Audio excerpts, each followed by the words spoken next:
Boa noite, galera. Hoje estamos aqui com Wagner Pontes e Frederico Greff. Isso aí, sabia que ia sair. Nossos amigos aqui são da Jaé, um grupo de empresas, mas hoje eles vêm falar um pouco mais da parte tecnológica e de algumas diferenças que a plataforma tem de bilhetagem hoje. Boa noite a todos. Boa noite, Cássio. Boa noite. Obrigado pelo espaço aí para a gente estar falando um pouquinho sobre Jaé e explicar para a população o que o Jaé veio fazer de diferente na vida delas e falar um pouquinho também das outras empresas do grupo e as possibilidades tecnológicas que a gente está trazendo de inovação para o Rio de uma maneira geral. No caso do Jaé, a gente inclusive esteve ou está na Feira Rio Innovation Week, né? Dependendo de em que momento for passado as pessoas isso. estiverem vendo, né? Mas a gente está trazendo o lançamento do cartão Jaé Visa, que conta com uma novidade tecnológica de 4 pães exclusivos, 4 pães dentro de um mesmo cartão. Isso é uma tecnologia exclusiva que a gente está trazendo. Nosso novo cartão. E esse cartão está sendo lançado no primeiro dia da Rio Innovation. Que, para quem não estiver acompanhando, teoricamente seria amanhã, mas como vocês vão ver o episódio depois, vocês não vão conseguir acompanhando. Eu acho que assim, é legal a gente falar dos diferenciais. A gente estava conversando aqui no backstage e uma das dúvidas era se hoje a gente só pode usar o Jaé ou deve usar, no caso, o Rio Card. E tem algumas outras situações que a gente estava conversando sobre o porquê que aconteceu essa mudança na bilhetagem e a parte tecnológica da plataforma, que eu acho que acrescenta muito, principalmente na explicação que você me deu, que você vai falar daqui um pouquinho, que ela fica numa conta e não fica no cartão em si. Então, acho que são algumas coisas que a gente pode começar a dar uma norteada para o público aí, né, nessa plataforma. Então, toda essa história começou, né, com o Eduardo Paes fazendo uma licitação. Nessa licitação, ele avoca a parte de bilhetagem para o controle da prefeitura. O que ele buscava com isso? Transparência em cima dos dados e a tal caixa preta que ele falou em diversas apresentações dele. Mas, no fundo, o que a gente está buscando é mostrar o que o produto é capaz de fazer e o que isso pode mexer na vida do usuário, independente desse lado político, né, que se associa. Então, o usuário hoje, em cima do que ele era disponibilizado para ele, era um cartão onde o crédito dele fica basicamente nesse cartão. Então, se ele perde o cartão, ele perde o dinheiro. O dinheiro. Basicamente, essa é uma dos problemas. E a outra se ele não usa o dinheiro também que está depositado no cartão, ele também perde com o tempo de fora de uso. Em poucos meses ele perde o saldo também. Então, o usuário era lesado, de certa maneira, em vários pontos, né? Como aquele exemplo que eu te dei da catraca, se eu passar numa catraca, levar mais de 12 segundos. Você tinha que pagar 2 vezes, Você tinha que pagar 2 vezes e por aí vai. O que o Eduardo Paes buscou dentro da licitação é trazer uma funcionalidade melhor para o usuário. É ter uma condição para o usuário que ele não tem que perder o dinheiro, né? Que nem você tem um banco Itaú, você tem um dinheiro lá no Banco Itaú ou qualquer outro banco, Caixa Econômica, Banco do Brasil, e se você não usasse seu dinheiro, esse dinheiro seria apropriado. Sumido. Então, não existe, né? Se você parar para pensar, isso aí não existe. Então, o Jaé, o que o Jaé está trazendo para a população? Esse cartão que está sendo lançado, ele é o cartão que a gente chama de Multipan. Ele vai ser possível você hoje fazer com ele o cartão de transporte, como era o anterior. Mas também é possível você ter o alimentação-refeição nele e é possível você ter toda a parte de débito e crédito também nesse cartão. Então, com isso, a gente fechou uma parceria com a Visa, que ela está aqui encabeçando o nosso cartão, é o nosso sponsor. E o que a gente buscou com a Visa? Primeiro, uma empresa de renome para dar para o usuário uma segurança. E a outra parte também, a própria segurança mesmo da informação, né? Hoje você está com uma empresa que preza bastante por isso junto com os usuários dela. Então, a gente trouxe credibilidade para esse cartão. fora a própria bagagem tecnológica que a Visa traz a nível de P&D de mobilidade urbana, que já é um ponto-chave deles há bastante tempo. Pois é, esse cartão hoje, só para ter ideia, é uma inovação mundial.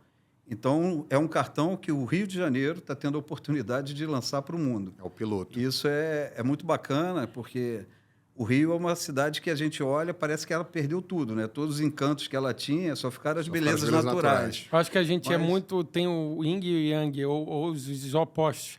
Tem coisa que a gente tem muito laçamento, tem coisa que a gente está muito atrás. Aí, mais uma vez, vai mostrando que, querendo ou não, tem algumas coisas que a gente está na dianteira de alguma vanguarda.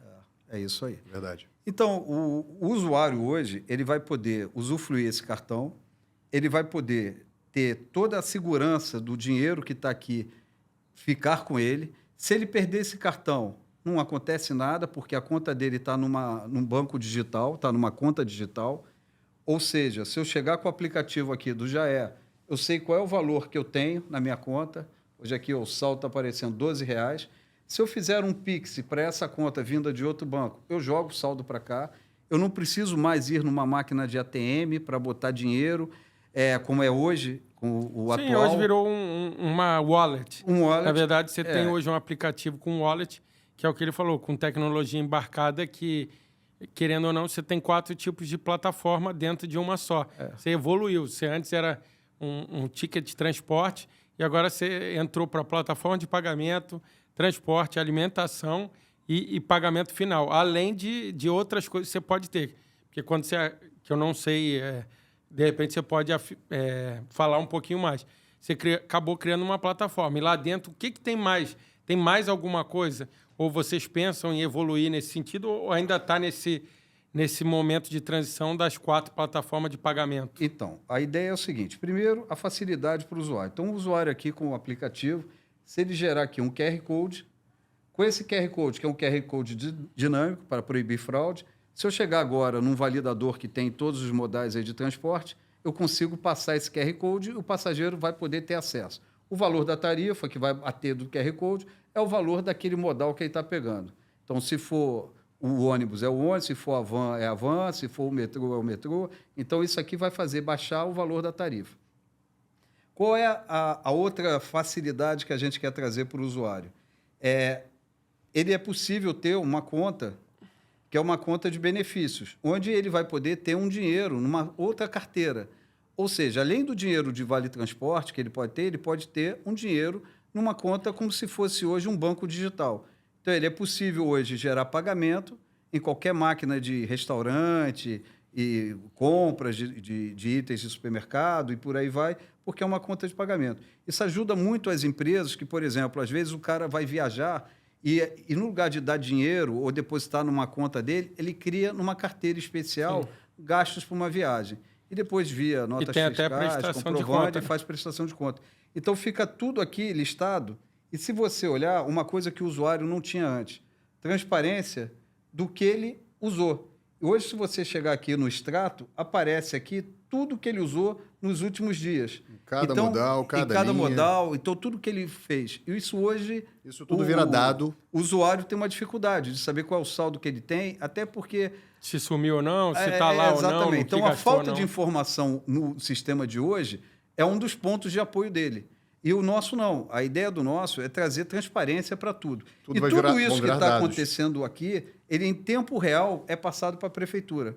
Então, a prefeitura hoje sabe exatamente a quantidade de passageiros que estão sendo transportados em determinada linha, qual é o faturamento e o principal, né? A transparência de tudo que está acontecendo. Então, por isso que o Eduardo Paes falou que estava trazendo um sistema para, teoricamente, acabar com a caixa preta. Na verdade, o que ele está trazendo é o que se chama de transparência em cima dos dados. Então, tudo que você tem hoje numa conta bancária comum, quer ver o teu extrato, o que você gastou, e seja por aí, vai ter também aqui dentro do Jaé. Então, com isso, a gente consegue fazer o usuário entender quanto que ele ainda tem de saldo e se ele quiser jogar um saldo extra, é de uma maneira muito fácil. Ele pode fazer isso através de um cartão de crédito, depositar um dinheiro nessa conta, ele pode fazer através de um Pix, de um débito. Então, quer dizer, é trazer facilidade para o usuário, não ter que enfrentar filas de ATMs para botar dinheiro na carteira dele.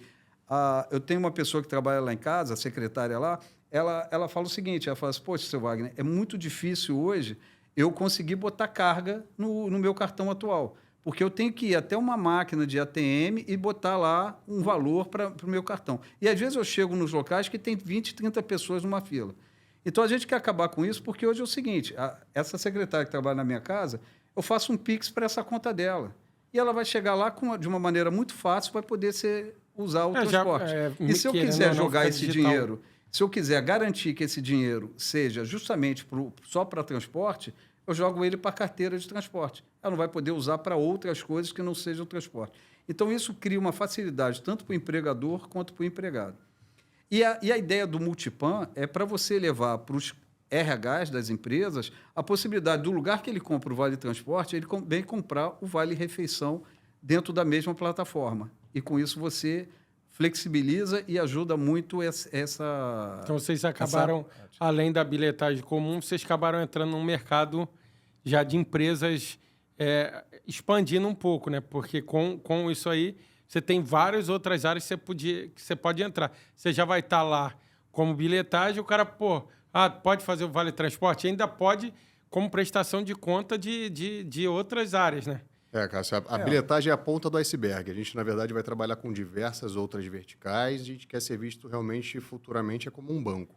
E a ideia principal o JAE é aquele cara que é possível você fazer acesso em qualquer lugar, para um evento, para um condomínio, para uma...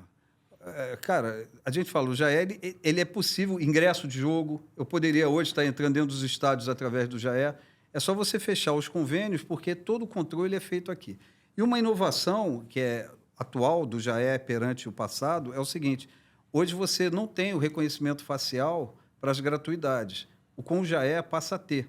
E aí você acaba com as fraudes que você tem dentro do processo, né? Que é um usuário que tem gratuidade passar o cartão dele para uma outra pessoa que não teria acesso à gratuidade, um parente, ou seja lá quem for, e essa pessoa está se passando pela pessoa. E aí o pior, vendendo crédito, às vezes, que nem a gente pegou um case, logo de cara, a gente pegou um senhor que numa estação aí de BRT, o cara passou 120 vezes o cartão dele no mesmo lugar, vendendo, e a gente ainda tem o registro do cara pegando dinheiro fazendo o valor menor que a tarifa normal. No fundo, isso sempre teve, tanto com bilhete normal, com outro, o pessoal trocava, né? Recebia e falava assim, me dá um ágio aí, qual ágio? 10%, 20%, eu deixo contigo, tu usa. Com isso que você está falando, com a tecnologia, você acaba embarreirando isso, principalmente pelo acompanhamento, pelos dados. A gente tem uma tecnologia, na verdade, que identifica e sinaliza isso automaticamente.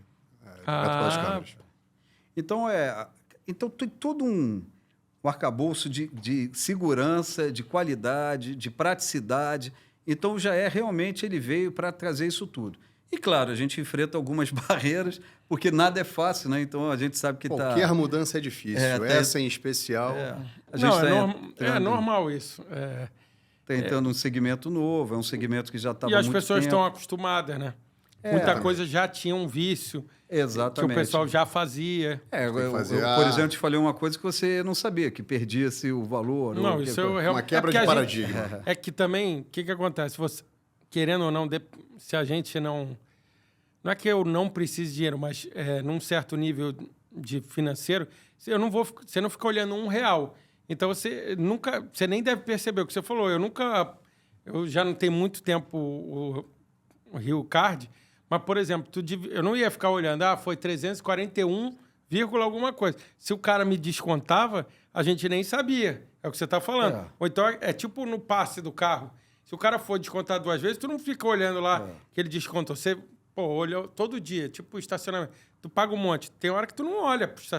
Tu vai olhar no final do mês. Aí se tu olhar, ela falou assim, mas foi 2 vezes nesse dia. O problema é que a população mais carente, onde se faz diferença, às vezes também não olha. Isso acaba prejudicando de uma forma... E aquilo que você joga para ela 15 anos, 20 anos de uma maneira, você acaba acreditando que aquilo é o real. Tu imagina hoje abrir tua conta do Itaú, que você não usa há 1 ano, e descobrir que o teu saldo que estava lá foi todo comido por alguém. O pessoal morreria. Isso aí, mas isso é a prática do dia a dia hoje. Então, são as coisas que a nova ferramenta, o JAE, ele veio para ajudar. Então, isso aqui, eu digo que é um cartão para o povo mesmo. É um cartão que tem toda uma tecnologia que vai ajudar bastante as pessoas, vai facilitar a vida dela. e vai fazer com que, a parte de transporte, a gente não pode melhorar a qualidade do transporte, mas pode melhorar a maneira como ele chega até o transporte. Então, a ideia dessa é fazer o cara não sofrer antes de entrar num segmento qualquer. Porque a gente sabe que no horário de pico, qualquer transporte, seja no Brasil, fora do Brasil, ele tem os seus inconvenientes. Você vai lá em Paris, na hora do pico, vai entrar no metrô, está todo mundo em sardinha lá dentro. É muita gente no mesmo horário. Muita gente no mesmo horário. Você não tem como a tecnologia resolver isso. Nas últimas semanas de Olimpíada, então, nem se fala. Agora, você não pode... Você pode fazer para as pessoas, antes de acessar, elas terem facilidade de achar isso aqui. Eu, por exemplo, a minha filha... Eu me lembro que eu morava ali no Reserva Única, que tem uma estação do BRT na frente, e eu cheguei na estação do BRT para pegar um BRT, para ir para um determinado evento, só que eu não tinha cartão nenhum. E quando eu cheguei lá, eu falei assim, como é que eu faço para andar? Aí eu falei assim, não faz. Eu falei, como não faz? Eu falei assim, o senhor tem que ir lá na Alvorada para pegar um cartão para poder andar. Porque sem o cartão você não anda. Enquanto com o Jaé, você baixa o aplicativo na hora e já anda em qualquer lugar. Então, essas são as facilidades que a gente está querendo trazer para a população. Fazer com que tudo fique mais fácil para que ela possa pegar o transporte, que a gente já sabe que tem tantas dificuldades de segurança, de qualidade e por aí vai. Dando esse exemplo, eu lembro que vocês, não sei se entraram como patrocinador, apoiaram ou tiveram na logística do evento da Madonna. O que você pode... Isso deve ter sido uma experiência diferente, eu acredito, porque é um evento com bastante pico de gente. É um teste, querendo ou não, foi um teste, porque é um evento maior do que o normal. E assim, o que você conta do evento? O que você pode falar assim, em relação a isso, como experiência? Então, a gente fez 2 eventos, né? O Madonna, que você falou, e depois a chegada do Coutinho no Vasco, né? Que também o Jaé levou as pessoas até o dia lá da apresentação, naquele sábado lá. Então, o Madonna, o que a gente viu ali? Que as pessoas realmente elas precisam serem instruídas de como usar essa plataforma. Então, a gente botou diversos promotores ali para que eles pudessem estar explicando. O Jaé é uma coisa nova, está mudando o conceito, está mudando a maneira como o cara acessa a praticidade. A praticidade, apesar de ser prático, ela é desconhecida. Então, você precisa fazer as pessoas entenderem. Então, o que a Madonna fez com a gente naquele evento foi a possibilidade de mostrar o Jaé para mais gente. Mas, como são pessoas itinerantes, quer dizer, não são pessoas daqui do Rio, são pessoas que vinham de outros pontos, elas pegaram a experiência do Jaé, acharam legal, a gente teve um feedback super bacana no nosso Instagram, as pessoas elogiando a maneira como foi, mas é um cenário que acaba não repercutindo quando você fala que tem 5 milhões de usuários no Rio de Janeiro que estão hoje possíveis de usar o Jaé. Hoje 5 milhões é o que você tem possibilidade de chegar, mas quantos usam hoje o Jaé? Mais ou menos assim. Então, o Jaé hoje a partir desse mês que a gente conseguiu instalar em todos os modais. Tanto a parte de ônibus, de vans. Então, hoje possibilita os usuários ter as integrações. Porque sem as integrações também, o cara que pega 2 tipos de transporte, ele teria que, com o Jaé... O teu e mais um. Pagar com o Jaé e o outro vai ter que pagar com o cartão atual. Porque ele não teria condição, porque não tinha um meio de pagamento naquele outro modal. Como hoje já está 100% instalado em todos os lugares, as pessoas hoje elas podem ter o Jaé. Então, as 5 milhões de usuários do Rio de Janeiro hoje, eles têm acesso a poderem estar baixando o Jaé e estar podendo usar em todos os modais possíveis. E os RHs das empresas comprarem o Vale Transporte do Jaé e também estar utilizando. De novo, é uma experiência nova, então a gente sabe que tem um tempo de adaptação, tem um tempo que as pessoas, de costume delas passarem para essa nova ferramenta. A gente está fazendo tudo de uma forma bem gradual, para que a gente não tente minimizar ao máximo qualquer desconforto da população. Então elas têm um tempo para pegar o cartão dela de gratuidade, tem um tempo para pegar os cartões delas normal de uso, os RHs têm um tempo para fazer essa mudança. Então, a gente está fazendo isso de maneira gradativa, realmente, para não gerar impacto para a população.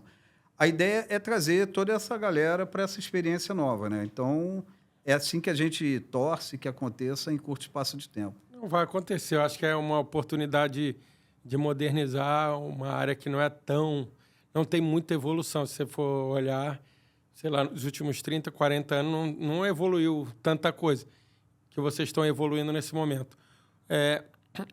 Uma outra coisa que eu queria perguntar é que vocês, eu acho que no grupo tem outras empresas. Sim. Quais seriam as áreas que vocês estão com outras empresas? Quais seriam, se a gente podia falar um pouco mais delas? Uma das outras empresas é a Safe, que tem a parceria de exclusividade com a Pickle, que é uma empresa norueguesa.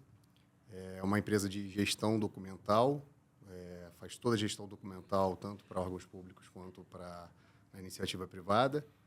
A gente tem diversos clientes de renome, a gente faz para o Vaticano, Itaú, Ambev, e o nosso objetivo é trazer também uma tecnologia revolucionária a nível de preservação digital. A gente não vai simplesmente salvar um filme, um documento em fotocópia. Ele vai ser também no seu formato digital. Então, pode ser uma foto, um áudio, um filme, tanto que tem vários estúdios, Warner, que também se tornaram cliente. E esse filme ele é analógico, anti-hacker, então, e tem uma capacidade de longevidade muito grande. Então, esse é o benefício dele para a preservação digital por mais de 1000 anos. Hoje vocês já estão... Isso é uma tecnologia que você já está utilizando. Aqui já tem quanto tempo? Eu entendo assim que sempre preservar é importante, principalmente porque a gente perdeu em alguns tempos da história, a gente não conseguiu preservar. E hoje a gente tem todo mundo na parte tecnológica tem se preocupado com ter arquivos, Google, Microsoft, todo mundo. Então, explica um pouquinho mais como isso pode preservar alguns casos, ou se você tiver alguns exemplos. Eu acho que isso é uma tecnologia que é interessante as pessoas entenderem um pouco. Principalmente que eu acredito que ela tem alguma coisa de aguenta temperaturas mais altas, e frio, e calor, e não nifica, guarda mais quantidade, não perde a originalidade. Então, assim, eu acho que seria interessante a gente bater um pouco nisso. Certo. Arquivos, documentos, áudios, filmes, todo esse tipo, a partir do momento que ele vai para o digital, a Safe ela garante toda a cadeia de custódia do documento para que ele seja válido como se fosse um original e possibilitar até o descarte e seguir até o momento onde ele parte do formato digital para o analógico através dos nossos laboratórios de microfilmagem. A partir do momento que ele vai para o nosso filme de 35 milímetros, que é diferente dos filmes tradicionais de 16 milímetros, que tem uma perecibilidade maior, a gente consegue preservar e com isso ganhar uma longevidade em todos esse tipo de arquivo. Esse é aquele filme que participou do Fantástico, que Exatamente. tem um banco de sementes, correto? Isso, é uma matéria de 2017 que falava sobre isso, que é a preservação dos filmes, né? Guardando isso para a eternidade. Até porque lá, pela temperatura, vai a mais de 1000 anos, né? Então, realmente, essa que é legal. O Banco Mundial no Ártico. Fica na última parte populada, mais próxima do Polo Norte. Na cidade de Valbar, com 2.000 habitantes. Agora, uma coisa bastante interessante disso é o seguinte: hoje você tem um problema muito sério nas empresas, que é a quantidade de papel que elas guardam de anos e anos e anos e anos. Então, você pega órgãos públicos aí, que eles mantêm essa estrutura de papel. Então, você tem prédios alugados, papel, às vezes, só para guardar papel e tudo isso é um problema. Eu, por exemplo, na minha empresa, eu tive um problema de arquivo que deu traça e eu perdi o arquivo todo, né? Foram todo para o estômago das traças. E aí, se você não tem uma documentação dessa preservada, se entra um processo aí de 5, 6 anos, você não tem documento nenhum para mostrar, a não ser o estômago da traça que comeu o teu documento.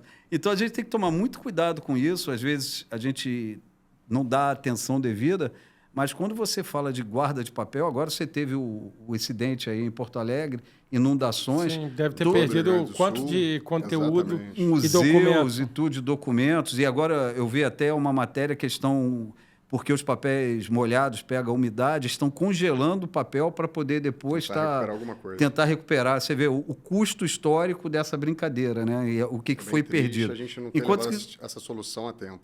Enquanto você estivesse usando a nossa solução, você hoje traz tudo de volta num piscar de olhos. No caso, ela só fica no no filme? Ou ela tem alguma coisa na nuvem? Ou ela tem... Ela fica na nuvem. A condição do filme é justamente hoje a gente está tendo uma outra incidência aí que é ataque hacker e uma série de coisas.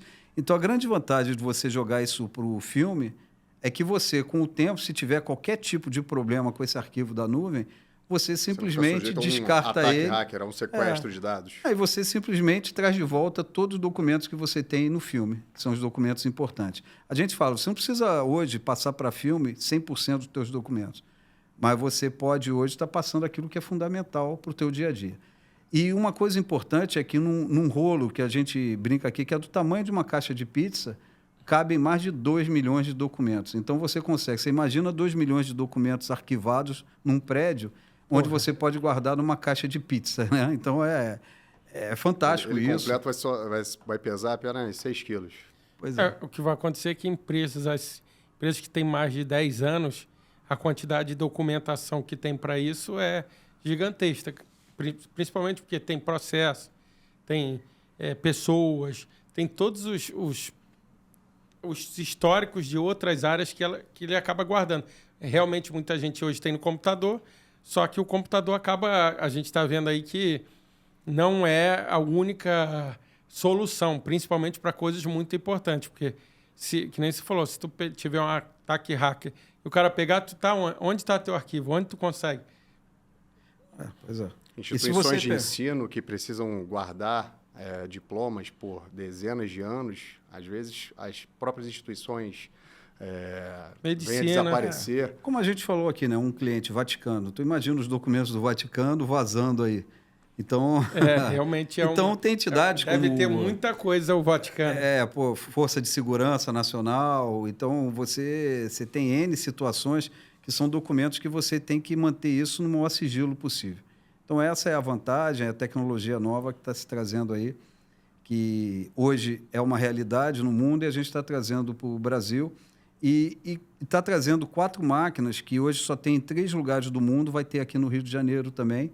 Então, mais uma vez, a gente aqui como carioca está tentando resgatar o Rio, que era o Rio antigo, né?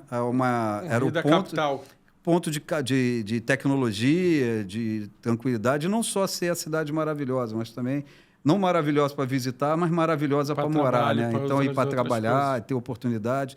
Então, a gente, como bom carioca, está enxergando isso.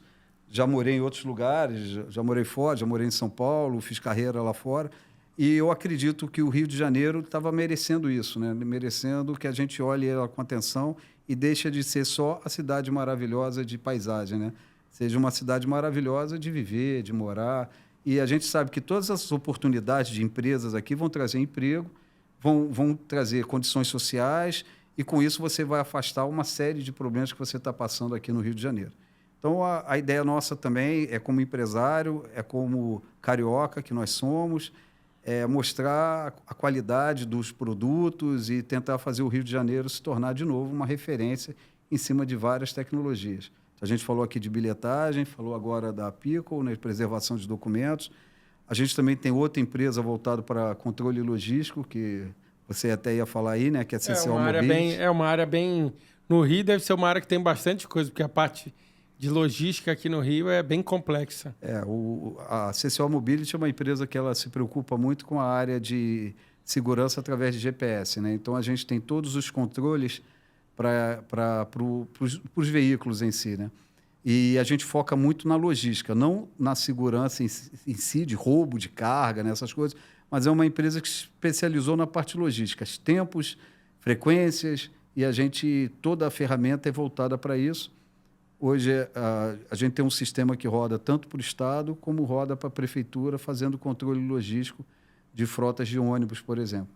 Mas também já trabalhamos com a Ambev, com entregas de carga, já tive contrato com Coca-Cola, Supergasbras, Copagás, sempre com foco em controle logístico. Então, todas essas empresas têm uma necessidade que às vezes a gente não entende, mas ela existe. Por exemplo, a gente fez um trabalho para a Unimed, através da UTI Vida, que é a empresa de ambulância, onde a gente conseguia ver o chamado do paciente que estava precisando de algum socorro, a gente enxergava qual era a ambulância que estava mais próxima daquele chamado, qual era para levar, qual era o hospital para aquele tipo de ocorrência que estava mais próxima dele, o que poderia ser utilizado, se tem um plano de saúde ou não tem. Então, a gente fazia toda essa logística para dar os tempos que as pessoas teriam para que chegasse desde o momento que ela teve o chamado até a hora que ela está sendo atendida dentro do hospital.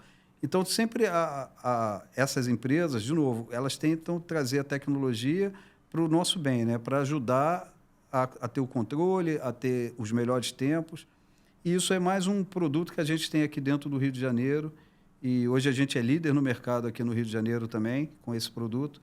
E é o seguinte, a gente é voltado para a tecnologia. Então, tudo que surgir aí de novo, a gente está metendo as caras e olhando. Essa de logística, você começou direcionada para essa área mesmo ou você sempre teve... A minha de logística, na verdade, eu vim de empresa multinacional, né? Eu trabalhei em várias empresas multinacionais ligadas a projetos, implementação de sistemas e a parte de ERP. E nessas épocas surgiu uma oportunidade, que era a oportunidade de... Se falava muito em GPS. Em 2005 começou essa história. O Nelson Piquet montou logo uma empresa, era Autotrack, que era voltada para isso. E eu olhei a empresa dele e falei, caramba, tem uma oportunidade. Só que o Piquet ele focava muito em segurança das cargas. Bloqueio, né? Bloqueio de veículos, segurança da carga, satelital. E eu vi ali uma oportunidade um pouquinho diferente, que era ter uma empresa voltada para controle logístico. Não o roubo da carga em si, mas como que a carga chega até as pessoas.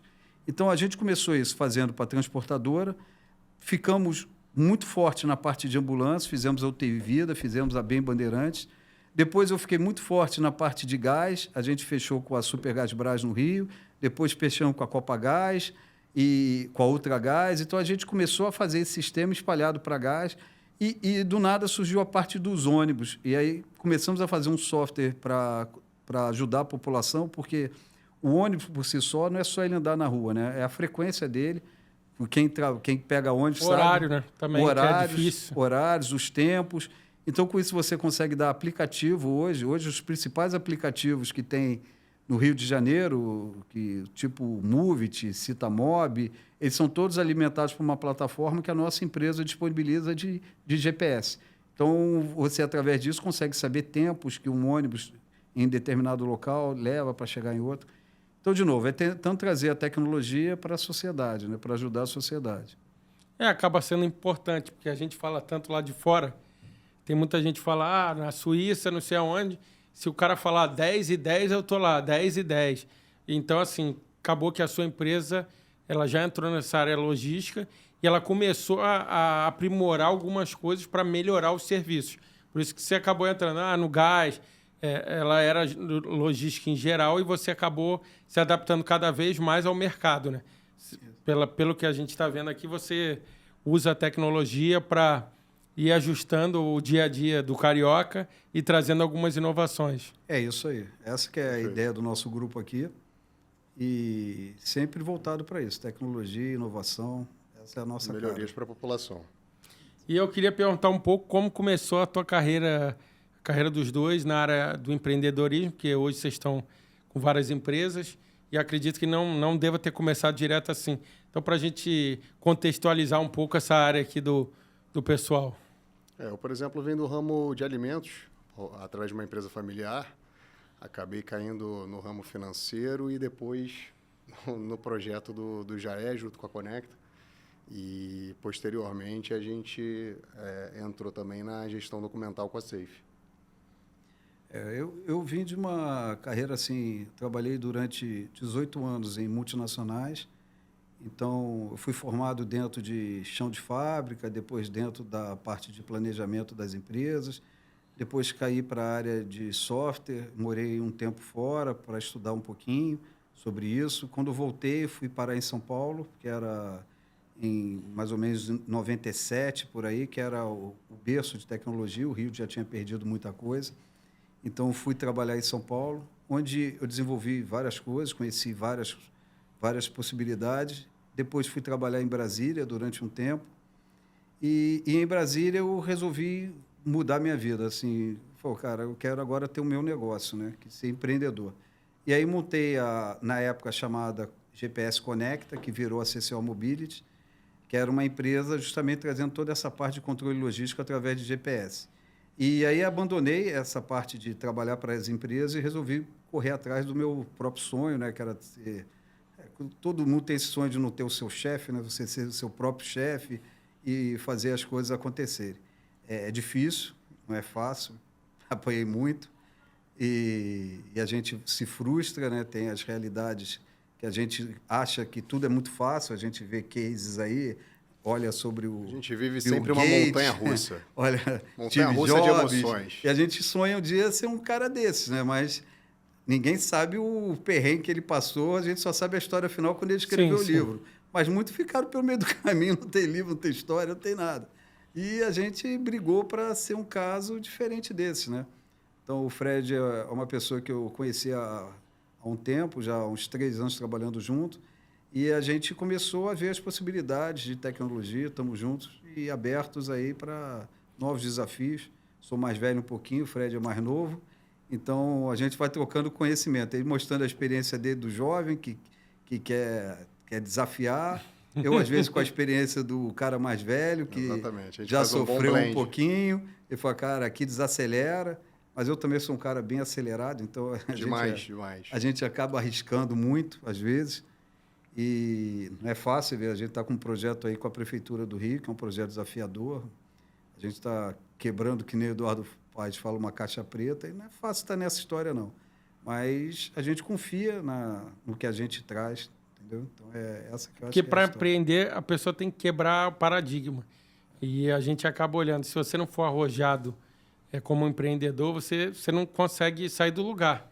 Então, assim, o que você fala para quem está querendo empreender e você, como exemplo aqui, de trazendo vocês dois, no caso, que fizeram uma transição e acabaram investindo também no mercado que as pessoas hoje falam muito, principalmente falando direto do Carioca, porque o pessoal os paulistas vêm para cá e tal, e, pô...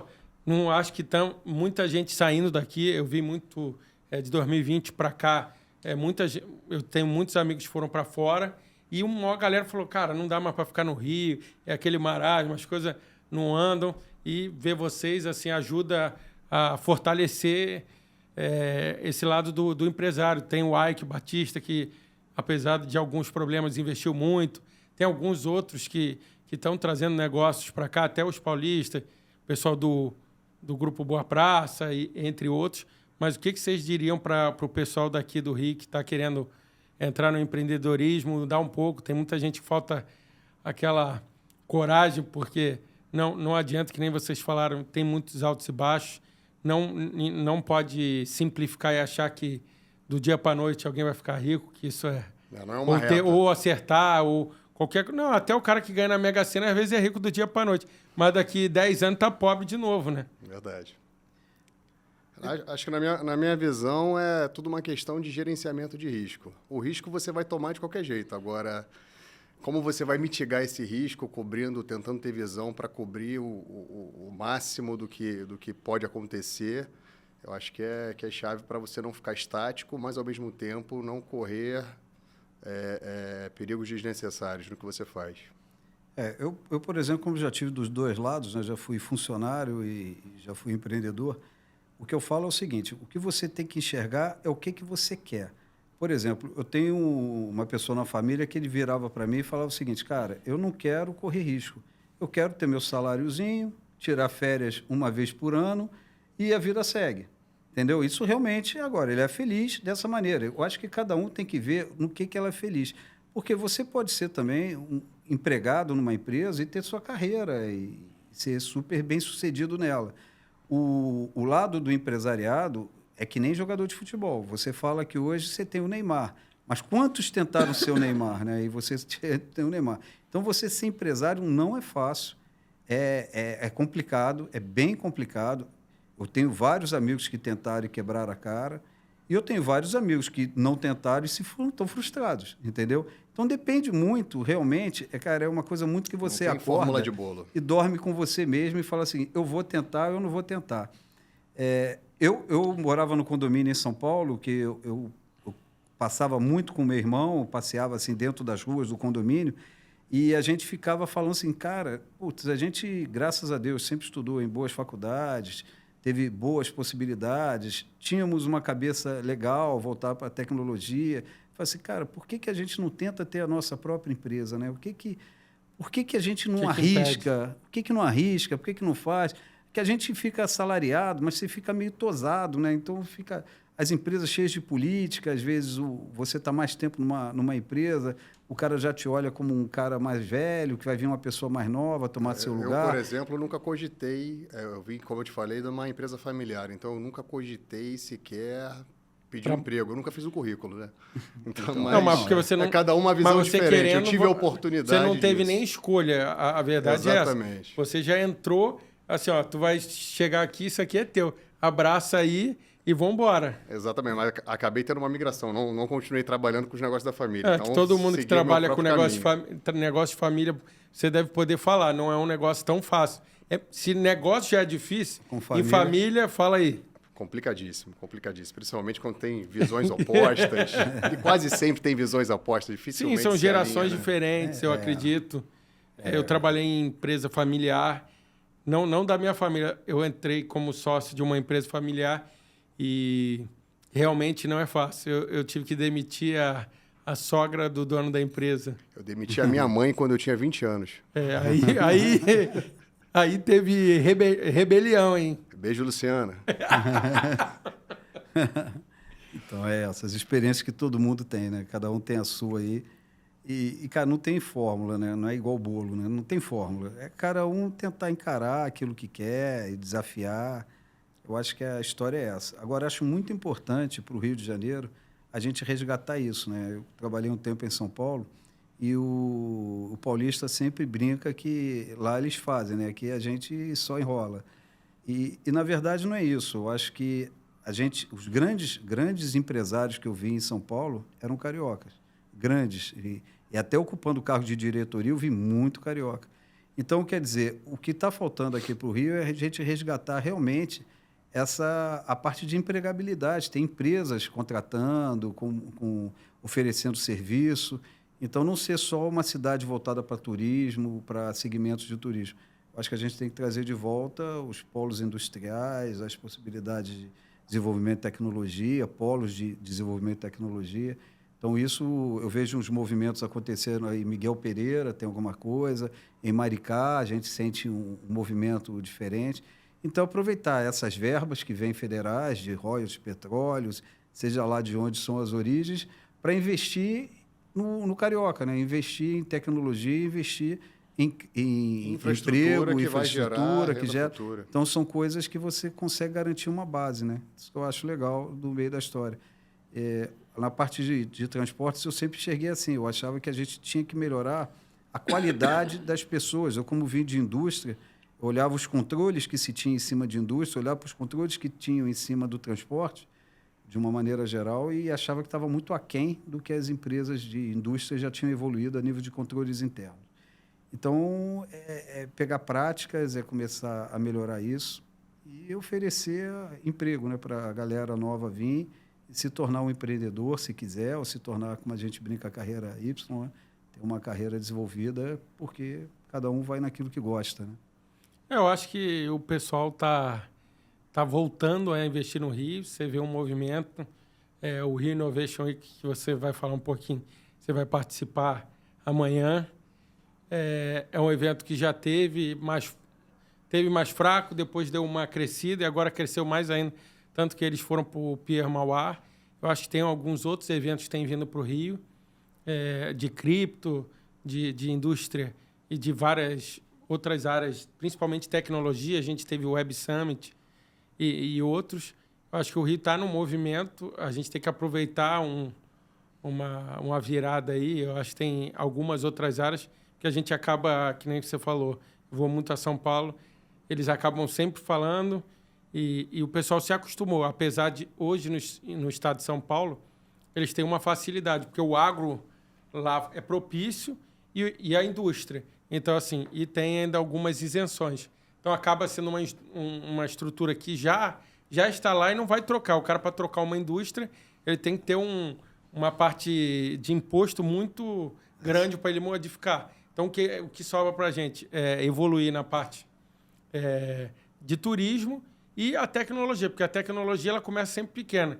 É startup e coisas desse tipo que começam trazendo mão de obra qualificada e vai gerando mais negócio. Eu acho que cada dia que passa, pela demonstração que você falou aí, a gente tem tentado voltar igual foi um dia nossa capital do país.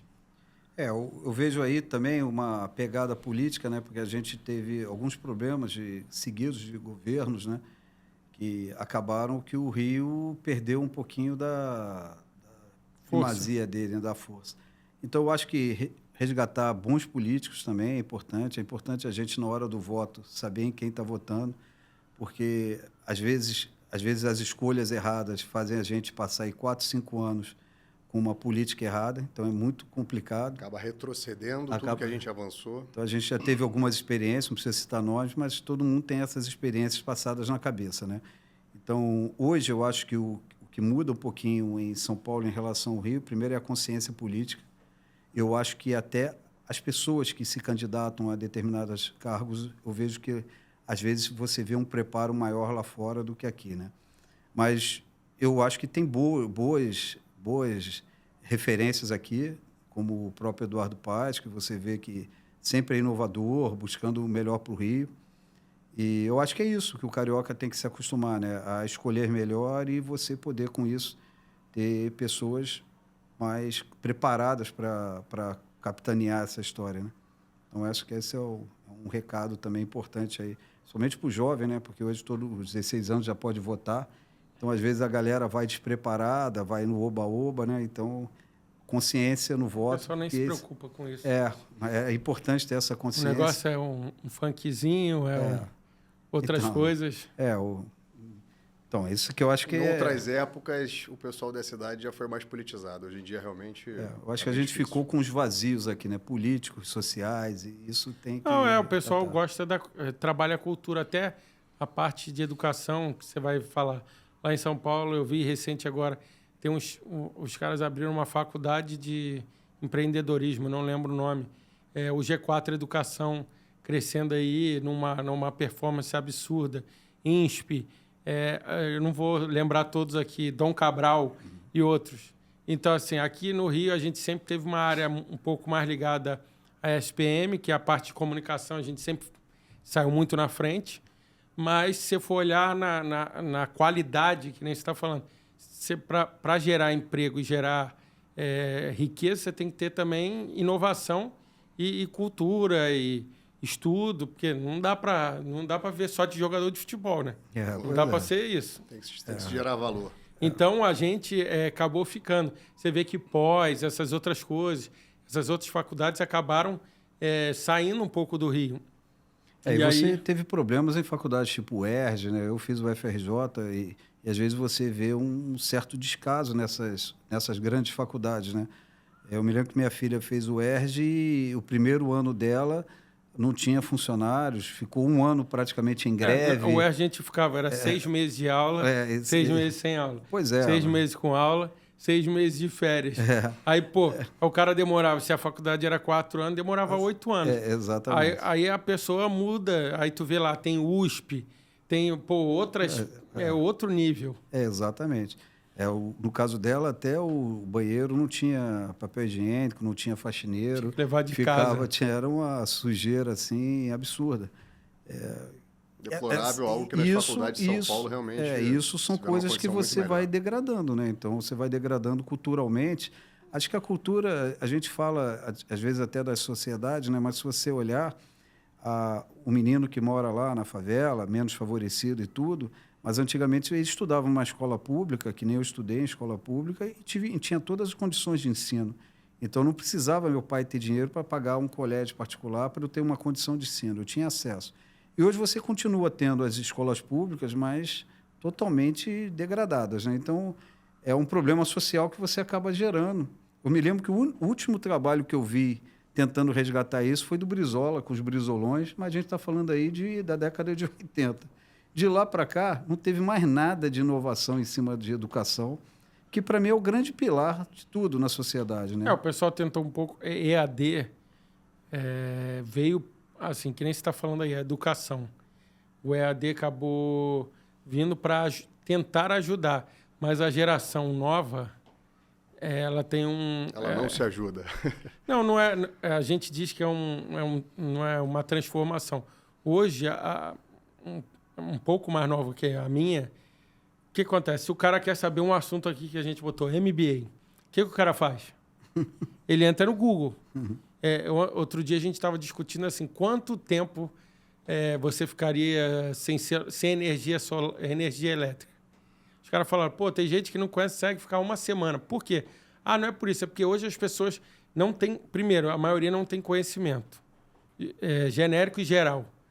A segunda, tudo tu vai lá e pergunta. Então, assim, tu pega para uma geração que hoje pega aquilo lá e pergunta, que nem você falou. Você pegar esse teu aplicativo do Jaé e botar para uma faixa etária tal, de jovem, teoricamente, teria quase que uma obrigação da galera saber mexer. A galera não sabe. Por quê? Porque ela olha lá, pô, é assim, o cara, o público em si, ele está acostumado a olhar ali para fazer. Ele não aprendeu. Você ainda pegou... Eu peguei Barça. Já eram os finais. Peguei o finalzinho também. Então, o pessoal lia. Pô, meu avô lia todo... Meu avô tinha 28 da Barça e ele lia de tanto tempo. Ele se frustrou em não formar medicina. E ele falou, tu chegava e perguntava um negócio que estava escrito na Barça, ele sabia. Hoje, se eu pegar a lista do que eu tenho aqui, dá para alguém na mão e sair e voltar, o cara não grava isso. Então, a gente também fala um pouco de todos os outros assuntos, mas a geração atual ficou mal acostumada a fazer isso. E quando ninguém procura num país onde o brasileiro, ele é inventivo, ele é criativo, ele tem esse todo lado, mas ele não busca, ele está mal acostumado. A gente fala que é um pouco quem está abaixo da linha do Equador, né, por causa do calor e tal. Então, assim, acaba que o pessoal se acostuma com as coisas. E é só você ver que todo lugar que é frio tem tal... Por quê? O pessoal não quer ir buscar. É muito assim, isso aqui, nem você falou, não falando de diferença. Tem empresário que vai correr atrás pra caramba, tem um cara acomodado e tem um cara que vai viver a vida dele normal ali, com salário, vai ser muito bom no que faz, mas vai ter um salário, que é essa utopia de que quem tem empresa não tem patrão para mim, é a maior mentira que tem, porque você tem cliente, você tem gente para... Você tem os funcionários para fazer tudo, nada funciona como a gente quer. Cheio de obrigações. Ele é falso, uma moleza aí, tu sai daqui, tu faz o que tu quer e valeu. Tá longe disso. Bem longe. A gente bem sabe que a nossa rotina Não, mas é o que ele está falando. As pessoas... Não temos horário. Elas olham e falam assim, que hora você sai do trabalho? Aí a gente fala muito assim, o pessoal entra às 9... A hora que o trabalho larga a gente. Então, mas aí o cara que está no trabalho fala assim, não, mas, eu saio de 9 às 5. Aí você fala assim, não, eu saio 11. Aí ele, tu sai 11 porque você quer. Aí tu vai falar, porque eu quero não. Porque eu sei o que eu tenho que entregar e sei minha obrigação. Se você não entregar, o que acontece? O que acontece se chega lá amanhã e você não fizer o que tem que fazer? De repente, vai parar de funcionar. Ou a parte da logística não vai. Só que na empresa dos outros, quando você é funcionário, se tu sai no teu horário, tem outras pessoas entrando. A pessoa não olha a obrigação de cada um, ela só fala assim, não, mas você poderia fazer isso. Então, a utopia, no geral, é esse sentimento de que uma é sempre a grama do vizinho é mais verde, né? Que é o que você falou. Eu acho que cada um, ele acaba encontrando o seu jeito, que é o que todo mundo fala. Nem todo mundo nasceu para ser empresário e nem todo mundo nasceu para ser empregado. E nem todo mundo para ir à praia só, que é o que o paulista acha que o carioca nasceu para ir à praia. Então, eu acho que isso é um mix, mas a geração alfa que a gente fala, eu acho que ela teve muita facilidade na tecnologia e isso, querendo ou não, desenvolveu em uma geração nem estuda, nem trabalha. Isso aí. Um percentual muito alto. Não, ou então a gente chama... Eu tenho uns amigos que são os estudantes profissionais, que é o cara que está na faculdade, fez 1, 2, 3, aí tu fala assim, mas não vou fazer mais uma. Cara, mas para que tu quer tanta faculdade se você não trabalha? Eu acho que isso acabou tendo esse impacto maior do que você falou, até de estudo e de conteúdo, porque tem um acesso muito fácil. Antigamente você tinha que pesquisar, você tinha que ler, Você lia um livro todo. Hoje você nem lê o livro todo. Eu chego aqui, boto na busca a palavra que eu quero e ele vai. Antes tu tinha que fazer o quê? Pô, a busca dentro do livro. Não, você vai no GPT, não adianta, ele já né? monta até para você. Tem sempre a inteligência de rua, que essa aí é a sagacidade, isso aí não se ensina em a sagacidade, colégio nenhum. A sagacidade, como a gente está falando, ela vai existir para o chat de GPT e para qualquer coisa na vida. Que é a experiência, que nem ele falou aí. Você no negócio, ele já passou algumas coisas. Vai ter coisa que ele viveu muito mais que você. Ele já bateu a cara na parede. Sim, claro. Então, assim, por isso que a gente fala muito do empreendedorismo, de falar de problemas, de coisas, de acontecimento. Por quê?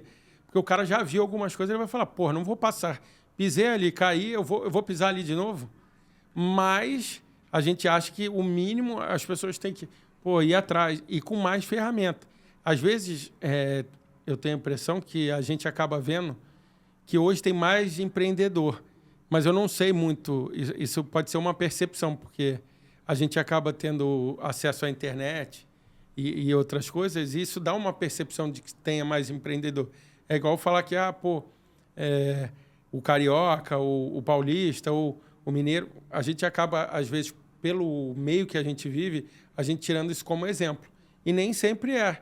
A própria flexibilização da criação de pessoas jurídicas menores, de modo a legalizar determinada parcela da população, facilitou essa gama de empreendedores que são MEIs, são trabalhadores autônomos que passaram a se pejotizar e compor essa parcela de empresários. Acaba sendo... É o que a gente está falando aqui. Acaba, querendo ou não, levando para uma outra realidade. A pessoa acaba também vivenciando um pouco, porque a vida fácil sempre é dos outros, né? Então, quando o cara começa... Tem gente que está ali, está no trabalho, mas tem uma meizinha ou uma outra coisa para fazer no horário vago. Aí é o que o Wagner falou. Ela fica assim... Saio ou não saio? Por exemplo, você falou, você saiu, seu irmão continuou? Continuou. Então, é o que ele falou, uma questão de escolha. Meu pai falou, minha mãe fala assim, eu não saio nunca, eu não sei como é que você aguenta chegar às 8 horas da noite, ter o telefone tocar, ter não sei quantas mensagens. Essa rotina não é só a minha, todo mundo que tem empresa, ainda mais com o celular hoje, que virou um escritório escravizado, né? Eu e Wagner são inúmeros dias com reuniões, 11, meia-noite. E-mail, vários WhatsApps. O Wagner falou que a única hora que ele pausa o WhatsApp é na hora do Vascão. Na hora do Vasco aí eu tenho que parar para ver, porque o coração balança, né? Aí... Até eu tive que acompanhar. Sou rubro-negro não praticante esse sábado. Fui lá assistir. Foi lá? Vasco fui pé quente, dei sorte para ele. Tem que ir. Ele falou que ele está querendo patrocinar o Vasco, ó. É uma ideia. Conversa já foram iniciadas. É uma ideia que é ajudar, né? Porque o Vasco é aquela que a música canta, né? O meu primeiro amor, né? Então, a gente tem um amor que nasce primeiro. Antes de você conhecer qualquer mulher, você conheceu o time, né? Então, a verdade é essa. É o amor mais antigo. Futebol é uma coisa impressionante. O futebol é o amor mais antigo. Ele causa revolta, ele causa tudo, mas é legal que as pessoas extravasam e morrem ali mesmo, né? Não, claro, não levando violência. Mas é bacana. Eu acho que quem curte o futebol, como qualquer esporte, é legal que você extravasa, aquela coisa ali acontece, a adrenalina vem, você nem está jogando, porque você não é jogador, mas está ali assistindo, está com a adrenalina quase igual ao do jogador lá. No final, você vai para casa, às vezes, feliz, vai frustrado. Esse sábado, graças a Deus, eu fui feliz. Às vezes você vai frustrado, o jogador vai viajar para fora. Mas o jogador vai viajar é normal. Eu tinha 2 crianças no camarote comigo que eram tricolor, né? Os 2 estavam chorando. Eu olhei a cara do menino de 8 anos já chorando, porque o futebol mexe com a emoção, né? Então, enquanto eu estou rindo, alguém está chorando. Essa é a parte legal da história do futebol. E são coisas impressionantes. O futebol acaba trazendo esse outro lado que nem sempre o melhor vence. Às vezes o cara que está chutando mais não ganha. É o que você está falando. A gente fala aqui muito, porque a gente tem alguns podcasts de futebol e acompanha isso de perto. O futebol vai além do esporte.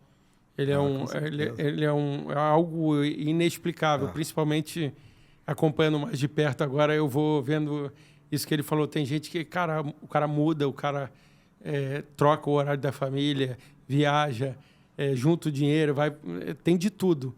É um negócio que você não consegue explicar mesmo. Eu tenho meu irmão, ele queria trocar o horário da cesariana da esposa por causa que tinha uma decisão do Vasco. Eu não duvido. Aí ele conseguiu trazer para um dia anterior a cesárea e ele brinca até hoje que a esposa fica com raiva dela, Francisco. Aí, denunciou o Francisco. Que a esposa fica com raiva porque no domingo tinha o jogo, ele deixou a esposa que tinha acabado de ter o bebê na maternidade, falou, já vou ali e volto. E quando voltou era meia-noite que tinha acabado o jogo, né? Então, aquele negócio. Histórias do futebol. Histórias do futebol, brincadeiras à parte, né? E o Cássio, como um bom botafoguense, também deve ter muita história para contar. Cara, não, tudo acontece com o Botafogo, olha só, eu vou né? te falar, eu não tenho tanta história porque, que nem a gente estava falando em off aqui, eu vivenciei muitas coisas do futebol, então eu comecei a ver a realidade do futebol. Não a realidade em si, mas quando você vê que para o jogador, não é... Claro que alguns têm amor e tal, mas é um trabalho. Então, às vezes, o cara chegou ali, finaliza, ele vai embora. E a gente tem esse negócio. Eu já tive um pouco mais, mas nunca fui esse absurdo. Claro que tem hora que tu tem vontade de realmente matar os caras, porque são coisas impressionantes. Você está ali, principalmente, posso dar o exemplo do ano passado, que foi um acontecimento que aqui a gente viu, e aqui tem os 4 caras, pô, o Botafogo vai furar, hein? Cavalo paraguaio, não sei o quê. Falei, cara, eu não estava esperando muito, falo isso abertamente para todo mundo, desde que o John Textor chegou, eu agradeci porque eu estava achando que o Botafogo ia acabar. 1,2 bilhão de dívida que o Botafogo tinha, e a gente sabe que ninguém fabrica dinheiro. Então, eu tinha certeza que o Botafogo ia acabar. Quando o cara chegou, o pessoal falou, pô, esse cara é um cara de 100 milhões de dólares. Eu falei, cara, melhor um cara de 100 milhões do que a gente que continua aqui. Só tinha torcida que já não queria mais dar moral nenhuma. E o pessoal deixando afundar. Pô, chegou o cara lá que, teoricamente, todo mundo meteu malho, os vascaínos, o flamenguista, todo mundo, os caras do Cruzeiro, todos os clubes. Eu falei, cara, vou dar graças a Deus aí que o foco é o quê? Em 5 anos ele diminui a dívida. Começou devagarzinho, ajustando. Não é o melhor do mundo, mas para o Botafogo eu já acredito que ele fez uma gestão, que nem a gente tem que ter empresa. Ele mudou a gestão do Botafogo. É claro que ele botou grana, veio pagando direitinho no primeiro ano, segundo ano. Hoje eu li que... a credibilidade do clube, né? Não, está restaurando. Hoje parece que ele já pagou 600 ou 700 milhões da dívida do Botafogo hoje. O Botafogo tem na faixa de 500 milhões de dívida. Ele trouxe credibilidade, né? Eu acho que esse é o principal e uma maneira de gerir, né? Ele está querendo mudar a gestão do Botafogo. O futebol tinha uma característica muito parecida com a política, né? Ele não tinha continuidade, né? Entra um governo ou entra um presidente, atua durante 4 anos, faz a coisa do jeito dele. Quando entra o outro, desfaz tudo que o primeiro fez e tenta fazer tudo do jeito dele. Oposto. Então, você não consegue ter continuidade. E isso, para uma empresa, por exemplo, seria fatal. Então, como o futebol é uma empresa, deixou de ser aquela coisa só do amor, virou... Do social, né? Virou do social, virou uma empresa realmente. Então, precisa ter gestão.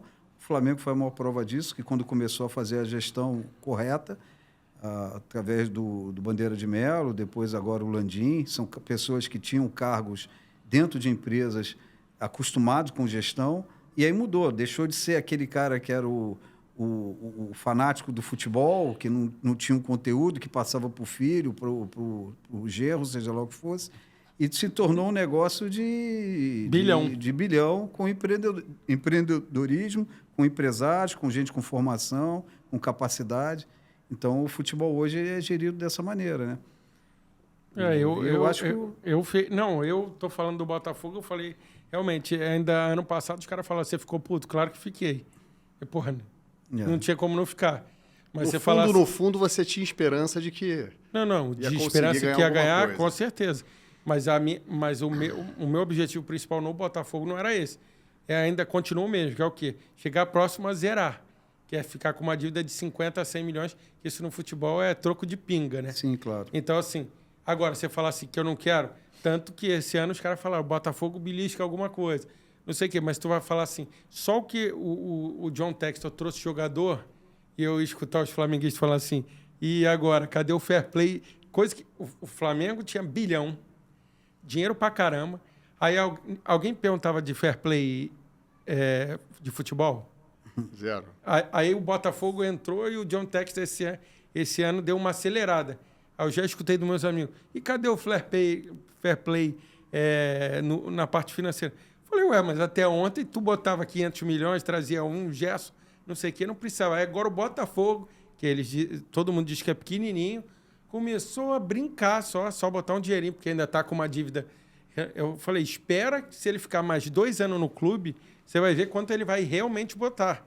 Porque hoje ele ainda não está tirando, ele bota dinheiro, claro que ele vai tirar com venda, claro que ele vai vender, porque nenhum time vai ficar com 36 jogadores. Pô, não.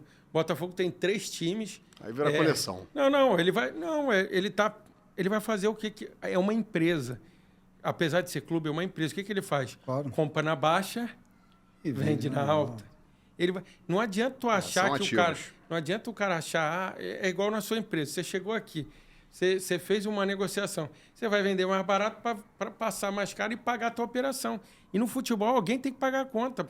Senão a gente paga no final. Claro que você gosta do clube, você gosta de tudo, você quer jogador bom, quer que o cara jogue bom. Mas que nem ele falou, um dia eu vou rir, outro dia tu vai chorar. Um dia tu vai rir, outro dia eu vou chorar. E isso acaba acontecendo no geral de tudo. Só que realmente, como é paixão, ninguém quer perder, ninguém quer voltar para casa e tomar 2-0. Ninguém quer chegar igual o Botafogo, ganhar não sei quantos. Aí eu fui olhar por 23 pontos no final que o Palmeiras precisou para ser campeão. O Botafogo estava praticamente faltando 15 jogos. Se vencesse 5 jogos, um pouquinho mais, seguidos, o Botafogo era campeão. E não foi, cara. Então, assim, hoje isso é igual a vida do empreendedor. Você vai aprendendo e deixa para lá. Não repetir os mesmos erros, né? Foi lição. É esperar para o próximo. Mas vou agradecer a presença de vocês aqui no podcast especial aqui da Multistúdios. Espero ver vocês em breve para trazer mais inovações, mais empresas para o Rio, que é o que a gente precisa. E agradeço pelo tempo aí e pelas informações e estar passando tudo isso. Depois a gente vai botar no nosso link embaixo o link do Jaé e de mais algumas informações de tudo que a gente conversou hoje. Obrigado. Obrigado, Cássio. Obrigado, Cássio. Agradecer. Galera, vai de Jaé, tá? Esse é o cara.